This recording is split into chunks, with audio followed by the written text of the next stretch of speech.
Hi, I'm Keith Bundy, and most of you know that I am the public address announcer for Dakota State University football. But I started a new project I would like to tell you about. It is a podcast called Sports from the Blind Side. Many people who are born blind or lose sight early in life don't fully understand the sports they listen to.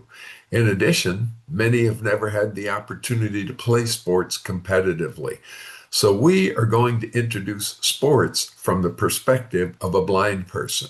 We will be interviewing players, former coaches, broadcasters, former broadcasters, and even a referee or two.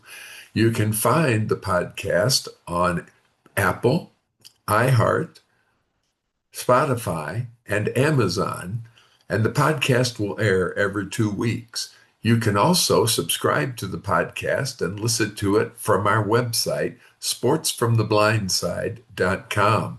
We know the site has a few accessibility issues, but we are working on those, and the podcast is totally reachable from the website, and people are able to listen from there as well. The first episode is online, introducing me and how I do public address announcing as a blind person. So join us for Sports from the Blind Side, and feel free to let me know any comments at kb5752@gmail.com. Or you can always join our Facebook group, Sports from the Blind Side. Thank you.